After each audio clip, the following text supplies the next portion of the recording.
I'm Ashley Song, and you guys may know me as like a happy-go-lucky, energetic kind of person, who's always smiling and just the life of the party. But there are things about me that people don't know that I've had to go through.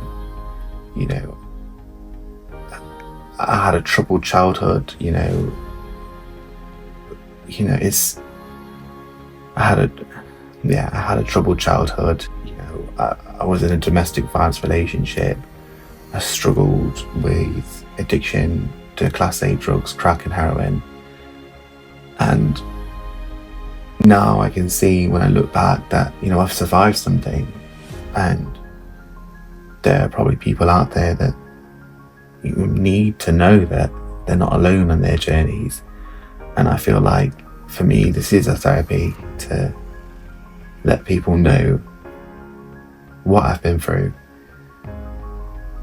so that they can understand that just because someone's smiling and giggling and partying with you or whatever doesn't mean that that person isn't hurting inside, doesn't mean that that person isn't healing, doesn't mean that person isn't trying their hardest to keep things together.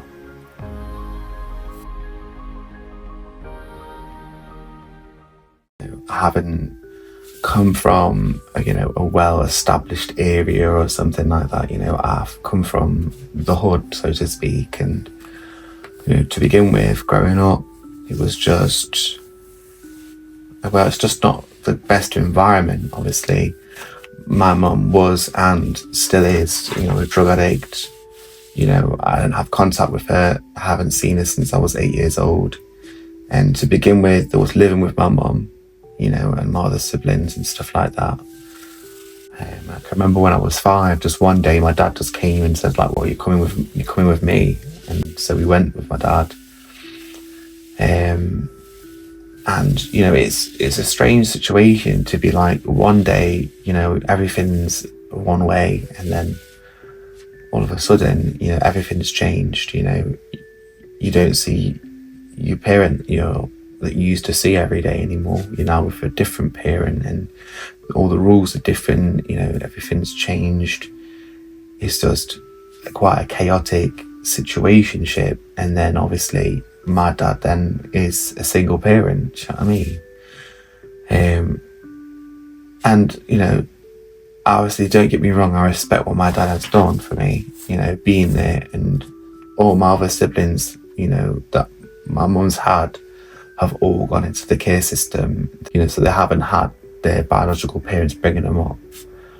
But I'm also not going to say that my childhood was amazing, because, there were some shortcomings there, that I need to kind of get off my chest, because I want to speak about my experiences. And, when my father, got married and stuff like that, he got married to a lady, from Somalia. And, she had her own version of what rules were supposed to be in play. Everything changed again, and it was difficult to kind of adjust to, because what I would expect from a parent wasn't what I got. To name a few things, it's like, I'm like a singer, for example. I'm a singer-songwriter, music is what I do. But then growing up in my family household, my family home, singing wasn't allowed. You wasn't allowed to hum, you wasn't allowed to whistle, you wasn't allowed to do any type of singing or anything like that. So I can remember a couple of examples of what I mean. I used to like listening to a Katy Perry song, and it always was on the radio. So I remember I used to get like a little pocket money, and I'd go to Poundland, and they used to do these little mini radios. And I'd buy one, and then I'd listen to the radio, Capital FM, waiting for Katy Perry to come on. And obviously I wasn't allowed them, so I used to hide it and sneak it into the house, like, alright, I've got my little radio. But then my stepmom would like see that I had that, or my brother would snitch on me or whatever. And then she would basically take it from me, cut the headphones up because it came with little headphones. She'd cut it with the scissors and then get the rolling pin and smash it. Like, but I'm thinking like that is a bit excessive. Now that I look back, I think that's really crazy. Like, I know I'm not the only one. Like, you know, when you're in the shower or whatever, like I used to start humming, you know, or a song or singing or whatever, and my stepmom would like go underneath the bathroom, like underneath the kitchen, with the kitchen's underneath in it. If you go underneath the kitchen and she'd just bang on the ceiling with with a mop or something, and obviously you're in the bath, it's wet, you're slipping over and stuff, and it's scary. It's a scary experience. Like constantly, you know, being on edge at home all the time. You know, her level of strict was a different level of strict. That, you know, I'm all for chores, but you know, there's levels to things. Like, I can remember, you know, obviously I took them home to vacuum the whole house, all 5 bedrooms, living room, kitchen, everywhere. I had to beat down the sofa cushions, everything like that. Like, I did chores, that's fine. But then I can remember, like, I can remember a time when I would like vacuum everywhere, put the vacuum away, and then all of a sudden, you know, she's like, "Hey, what's this?" And it'd be like, honestly, one speck of dust or one little bit of crumb. I'm like, oh yeah, okay, right, I've missed it. Obviously at the time, and this leads me on to another thing, which is at the time I was like, okay, well, I can't really see that well because I needed glasses. And I can remember my dad said he's not taking me to get glasses because he doesn't believe I need them. He just thought I needed them, you know, wanted them to look cool, or because I like to read books or something. I don't know what he was on about, but he just never wanted me to get glasses because he believed that, you know, he had this pride that was like, my son can't be needing glasses, which I thought was really strange, because if you need them, you need them. But obviously he didn't believe I needed them. So yeah, back to the story. So one little speck of dust on the floor, I'm thinking, let me just get the sweeping brush or let me pick it up by hand. My stepmom would not allow that. You had to go back to the cupboard, take the vacuum out, plug it all in, put all the attachments up, turn it on, and literally take that one bit, then put it back away. I thought that was excessive. I thought it was really excessive. Now let me get back into the glasses thing. So I know these are probably unrelated stories, but just things that are coming to my mind now, and obviously I'm just expressing what I've, you know, some things that I experienced that I thought was quite weird growing up. So I eventually, you know, I've been moaning about needing glasses for like a year or something like that. So I'm saying, I can't see this, I can't see that. You can see that, well, I can't see it. You know, I need glasses. And he's saying, no, you don't need glasses. I'm not taking you. You just want them because you want to look smart. So ends up taking me to the opticians, right? So I go there, do the eye test, to test my eyes. He says, right, your son needs glasses. And my first thing my dad said was, are you sure? Is he lying? Can he be lying? Is it possible for him to be lying? And obviously the optician's like, well, no, because they do all that twisting the thing, don't they, and then move it away, you know, like jiggery pokery. It's like, well, you can't fake needing glasses. I know I'm not that smart. So that was a bit of a kind of an iffy situation, do you know what I mean? And even now, like, this impacts me because, you know, I have some strange like phobias that have come into play growing up in that household. Obviously it was a very strict religious household. I have all sorts of phobias of dying and stuff like that I kind of struggle with, that I'm in therapy for now. You know, I have a weird relationship with food. You know, my stepmom was to do things, if she was annoyed with you, you know, you're not going to school with a packed lunch today, or if she was annoyed with you, she'd make you food in weird ways. Obviously I'm a bit particular. I'm not that particular, you know, 2 slices of bread, you know, go like that, do you know what I mean? Well, if she was pissed off, she'd put them backwards and then kind of push them and squish them together just so you couldn't even open it up, thus the bread would rip. Or, you know, if she's annoyed with you, she just right, I'm gonna make, you couldn't, the thing is, you weren't allowed to go in the kitchen, you weren't allowed to look in the fridge, you weren't allowed to make your own cereal, make your own sandwiches. You know, the only thing you could do in there is wash your plate after you was done with it. And we can get into that because that's Another thing, I didn't sit downstairs to eat at the dining table with my siblings and whatever. My brother and I used to be made to sit upstairs in our bedroom. We used to eat off a plastic plate on the floor. So while my other siblings were downstairs and they'd eat at the dining table, my dad would eat at the dining table, my stepmom would eat at the dining table. I always found that quite strange. But I'm going to get into this whole cereal thing. So she's annoyed with you. You have cereal in the morning. You can't make it yourself. She has to make it. And when she's annoyed with you, she makes it in ways purposely to make it less pleasurable to have your breakfast. And I know this might be a bit, I think it's petty, really. She used to put the sugar in, the milk, and then the cereal last. So that was a bad combo, and it was kind of a bit mean. I think she did that intentionally because she's just annoyed with you. But growing up, I didn't know anybody else that was experiencing those things. Like, I thought, for one part, it's like, oh, it's normal. But then you go to your friends' houses and you're like, oh, they've just gone in the kitchen and looked in the fridge to see if they can get a drink or something, or But it wasn't like that growing up. And it's not like my parents were struggling and they didn't have food or whatever in the cupboards and they was like trying to ration things or something. There was food there. Do you know what I mean? It wasn't a situation. My dad at the time was working, we had things, so it was a bit troubled, I would say. What's my relationship now with my stepmom and my dad and stuff? There's not really a relationship there at all. My stepmom she wears the trousers, I think. She's dictating what happens, or that's what I'm being led to believe. I don't know anymore. She's not really my mum. She was very rude. She's a racist, and even she's from Somalia. My birth mum's from Jamaica, and she just has this hate, and I didn't understand that hate.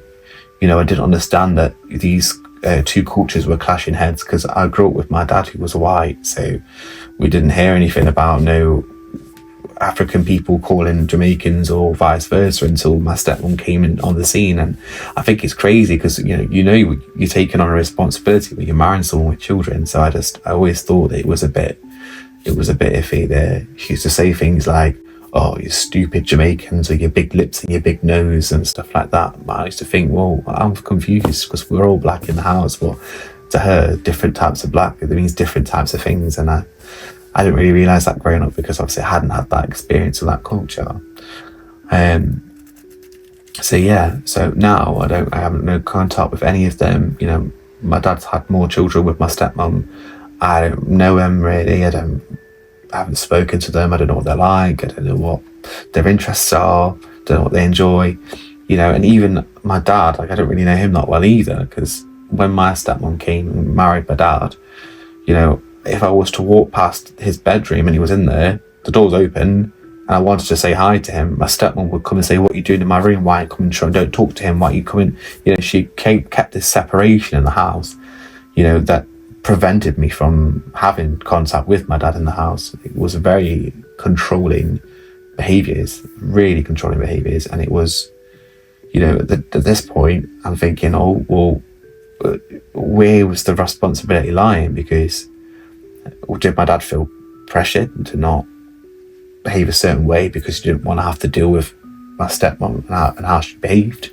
Do you know what I mean? There's been times when I was younger, I didn't know what she was arguing about, but she'd just get all of her stuff out of the house and just be throwing them out the windows and stuff like that. So, that was quite scary when you're younger and you're growing up and you're thinking, if you there's the reasoning for that, you can't really think of a proper reason. She wasn't mistreated or anything like that. I can remember one time she was asked to make a cup of tea for me, whether I had toast or something. This is years ago, going back years now. My dad said, oh, why don't you make a cup of tea with the toast or whatever that I was having? And she left the house. She did not come back for 2 weeks.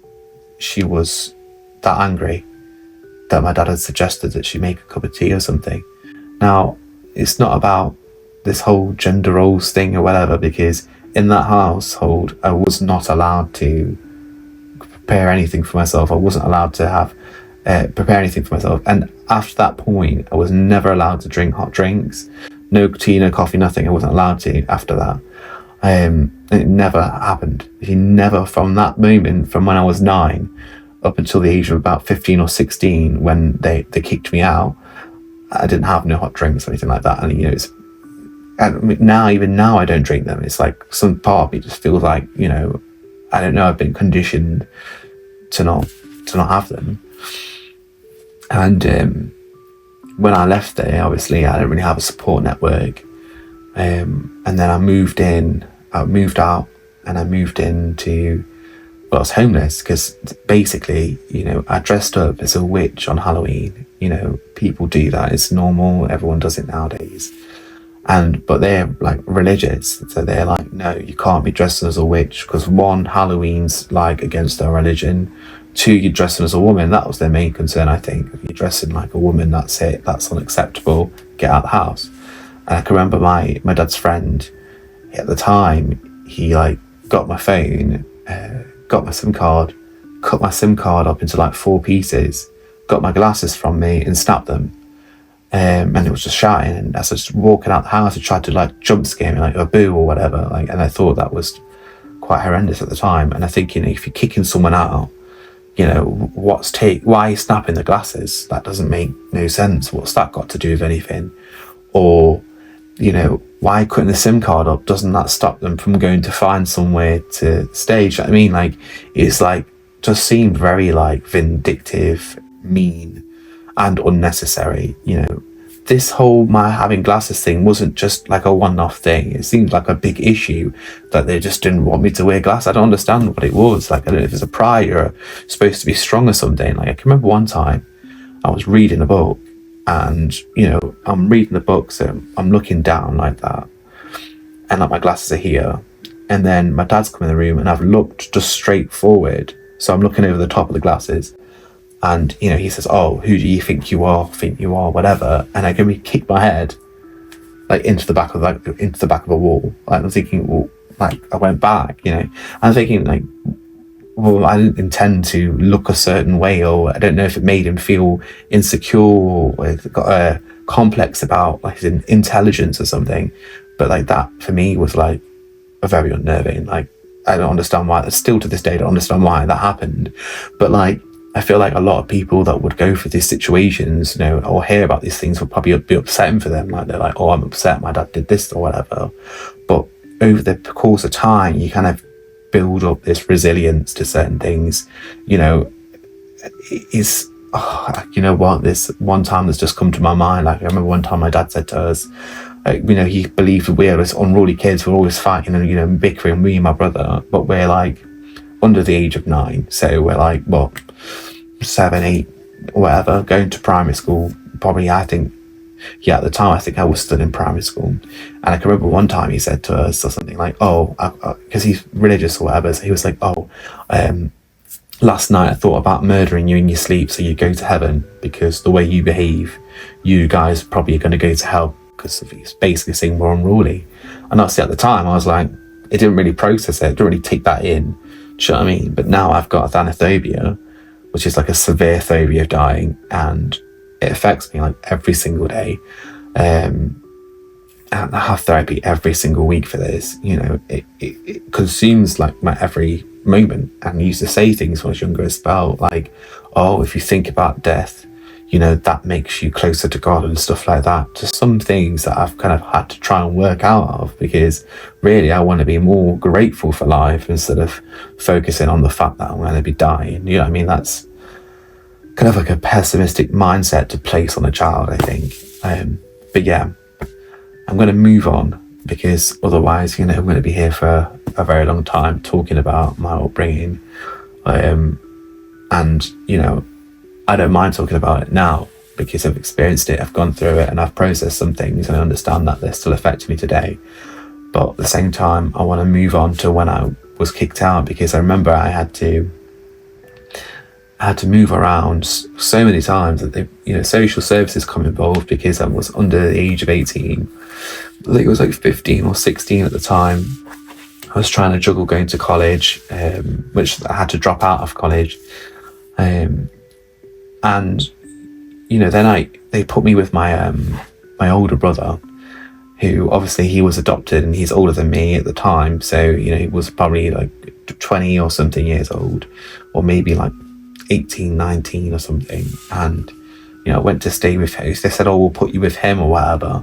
But obviously, I don't think he was equipped probably to take on the responsibility of looking after a younger sibling, especially, considering, I think he has his own mental health problems, issues going on, because, I just got there and he's just seemed very like rigid. And, it's like, okay, right, we're eating. You have to now do these prayers or something. But it wasn't like Christianity or like Islam or Judaism or something you would recognize. It was some obscure version of some different religion, and he used to say things like, well, you're not my brother because you don't practice my religion and stuff like that. It was very unhealthy. And so the social services ended up moving me from that place and asking me to go to my grandmother's house, and she had said no, like outright no. And then when the social worker, when the social worker mentioned that, she'd get paid some money, she was like, yeah, come and bring him in straight away. She was all about like, yeah. So she didn't care to take me in, obviously, bearing in mind she hasn't spoken to her daughter, my mum, for a long time. So it's just, for her, it's just another one of her random 12 or 13 children that she's had. Because my mum has had 13 or 14 now children, and she's not allowed to look after any of them. Apparently she's not got the skills or capabilities. But I don't know, I can't make that assessment because obviously I don't even know her. And so obviously that, gave me opportunity to probably be a part of that side of my family, because obviously I grew up with my dad and my stepmom, so no contact with anyone on my mum's side or anything like that. And, staying there for a bit, but I think my grandmother was, she's got her own mental health problems going on, smoking, weed and all sorts of stuff, alcoholic boyfriends at the time. It wasn't a great situation. And then I can remember I went to this charity. I used to go there. I've been going there since I was like 8 years old, like really long time. But they do like music and support young people and whatnot. And one of the volunteers there kind of took me under her wing, which was a massive relief and like a respite. But also I learned so much being there in that short space of time with her than I had ever learned, from any of the older people in my life. She was teaching me how to like proper look after myself, hygiene, brushing your teeth, washing your face, maintaining like, your facial care. And she taught me how to cook pasta, cook things and all kind of, cook meat and everything like that. Because obviously, as I said before, I wasn't allowed to even go in the kitchen to look in the fridge, never mind start cooking things. And it's strange really, because, I wasn't trusted with that responsibility, but at the same time, my stepmom was, I was bottle feeding my step siblings, I was bottle feeding them, putting them to bed. While she was putting one to sleep, I'd be putting the other one to sleep. Like, so I did have a lot of responsibilities, and, I did all the things that she asked, because I was at the time searching for someone, for love or acceptance from like a family figure or anything. But anyway, so when I went back with this volunteer, they put me up and let me stay there for a bit. They liaised with social services, and then I ended up moving out into like a semi-independent accommodation. And when I was there, that's when I met my now ex-partner. And obviously, I was young, impressionable, and I'm looking at this person, wow, it's amazing. Like, this person's older than me. I was like 17, they were like 21, and I was very naive, like very sheltered, like not really experienced certain things, because obviously my parents were extremely strict, didn't allow for a lot of things. I wasn't allowed on the internet, wasn't allowed to have a phone, wasn't allowed to have any of those things, you know what I mean? So only experiences I had of the world outside of me is going to school, going to the library, bringing books home, reading them, taking them back. There was no sitting in the living room watching TV or anything like that, because I wasn't allowed in the living room. I wasn't allowed in the dining room. I wasn't allowed in the kitchen. The only rooms that I was allowed to in was my own bedroom and the toilet, the bathroom. And the only time I was allowed in any of the other rooms is if I was cleaning them. So, and I can remember, every single day I had to do all these chores every day without fail. And I remember complaining, like vacuum the stairs or something, like my back's hurting or something. And she used to say, well, you're not a pregnant woman, so your back can't be hurting. And I used to think, that was a strange logic, but, I couldn't disagree or say anything. And I was just be in pain doing all these tasks and chores and whatever. And one time, she says to me, why do you think we have children? They're to do work. But I used to think in my head, obviously I didn't say it like that because I was very respectful, but I used to think, but I'm not your child. You didn't have me to do the work. Somebody else had me. My mum had me and my dad chose to have me. You didn't choose to have me, but you work in me. Like, you chose to have me to do the work. What do you mean? I just never understood it.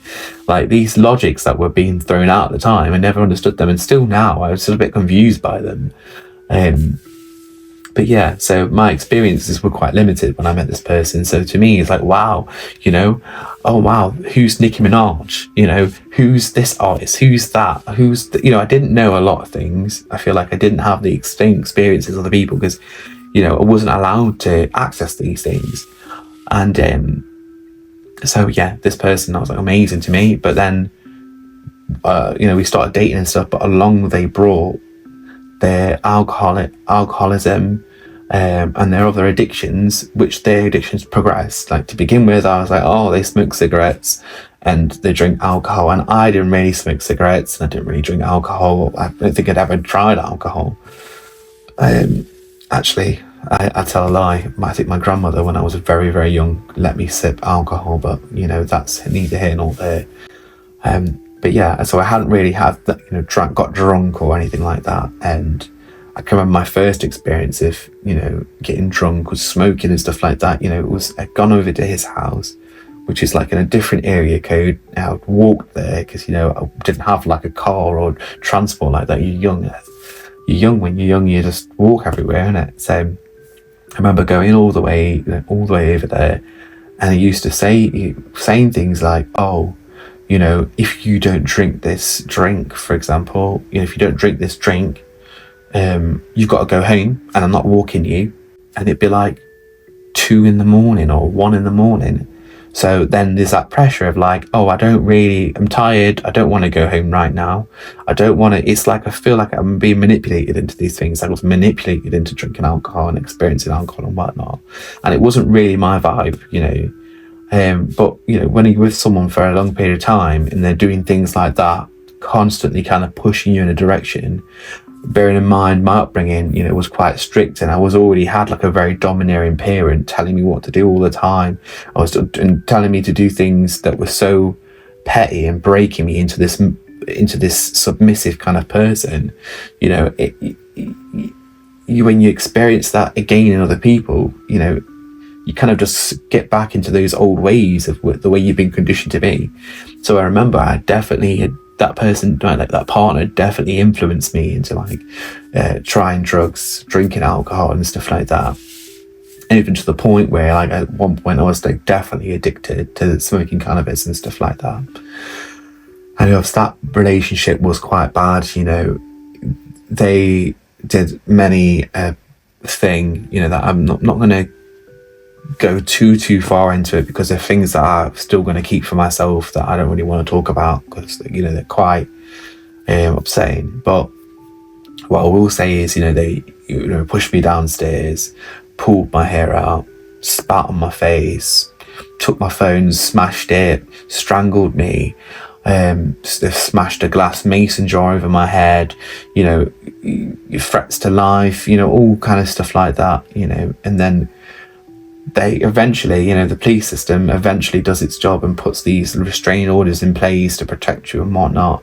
And then he would breach all these restraining orders, he'd break into the house, and, at the time, you're thinking, okay, this is a bit intense, but then you in this cycle, it's like a weird cycle of, it's hard to get out of. You see it from the outside and go, well, just leave the person. But sometimes it's not just easy as just saying, all right, this person's bad for me, I'm leaving them. Like, it takes a moment. It's just a moment, a special moment where you're like, right, what are my actual needs? Is this person meeting those needs? Absolutely not. They've got to go. And that's when you finally get the strength to say it. But during that period of time, I remember I was, it influenced me into smoking weed a lot, and eventually you kind of get this addiction to it.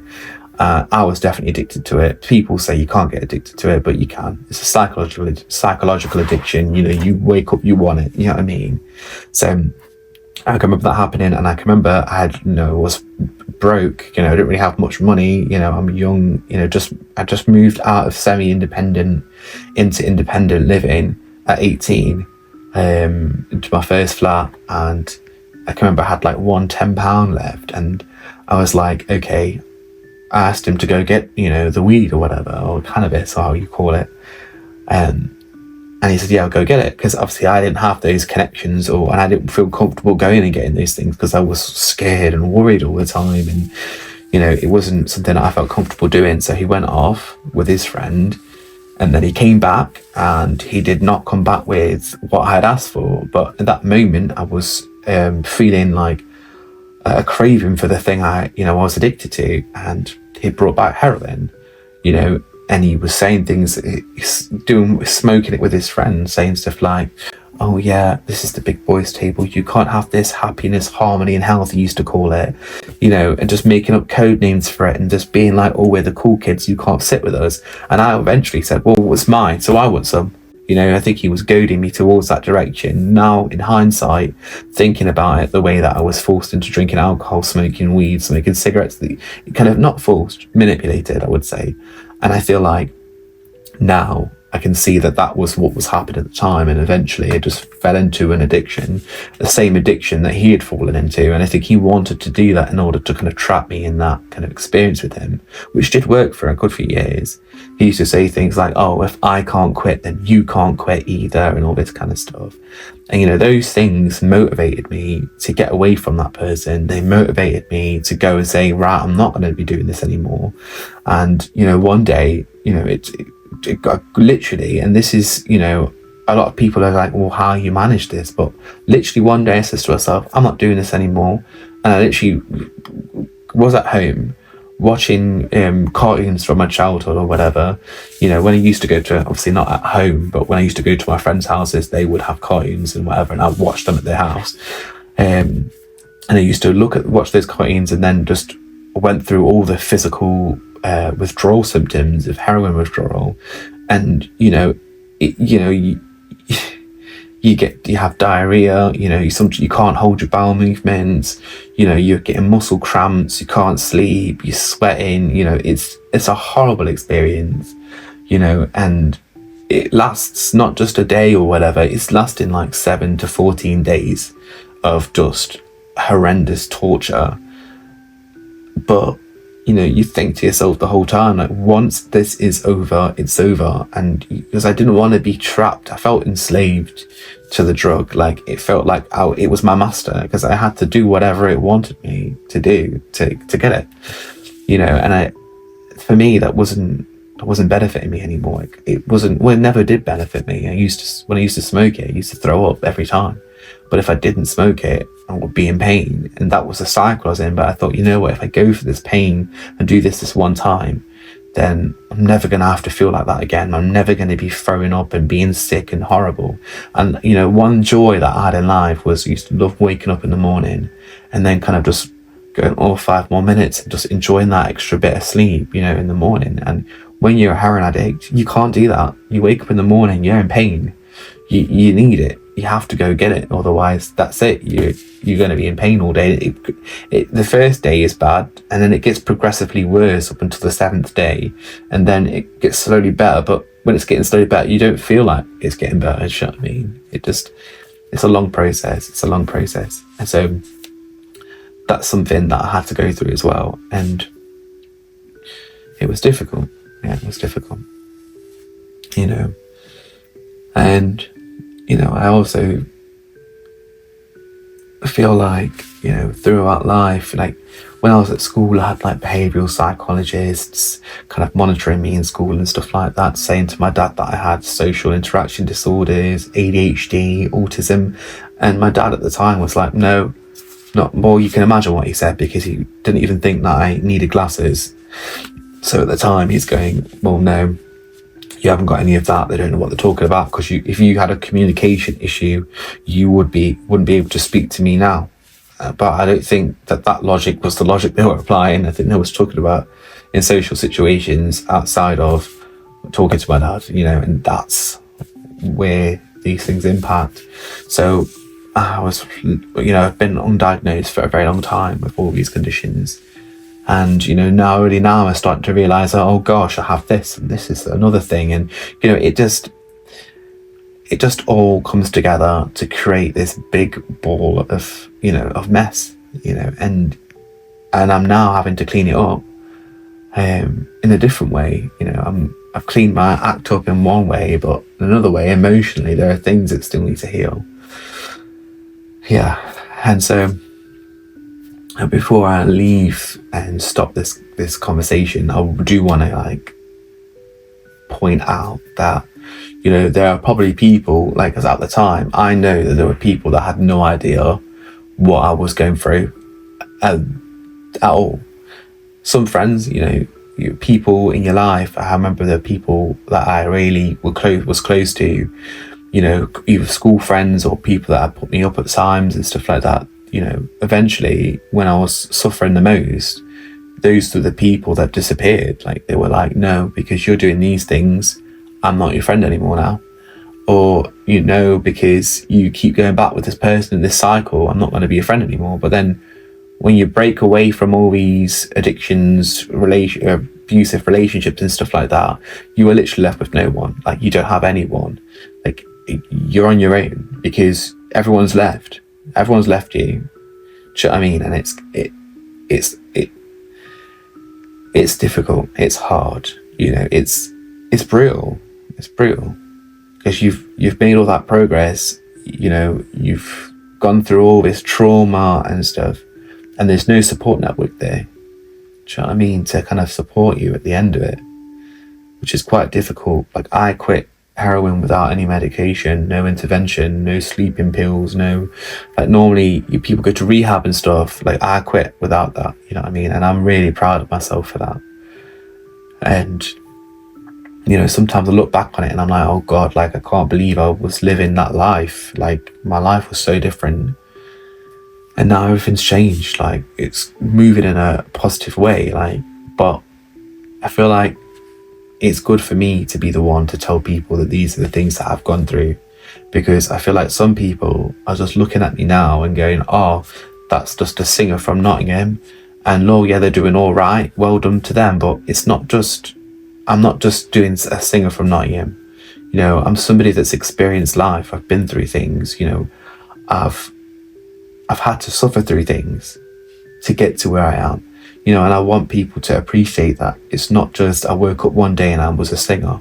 It's I woke up one day and I went through a lot of stuff to get to where I am, and that's, I wanted to share some of my story. I wanted people to understand me, because I've always felt like people don't understand me, because it's hard sometimes to communicate who you are in a brief conversation. And so this is why I'm putting this out there. I want people to understand me. I want people to get to know me. I want people to realize that your best friend may be going through some stuff and you have no idea. And that's the point I was making. When I was going through these things, some of the people that are closest to knew, and the other people outside of that circle had no idea. They did not know. And it is sad that those friends at the time had, disappeared out of my life, because they didn't want to witness me going through those things. Do you know what I mean? And I respect that on one hand. On the other hand, I'm like, it would have been nice to have a support network when I came out of it. But then, when someone says they've quit something or stopped something, or they're not going back to the boyfriend anymore, if they've done it many times, you think, you probably are going to go back with the boyfriend, or you probably are going to go back to the drugs or whatever. Do you know what I mean? So it's understandable. But I'm going to leave that there.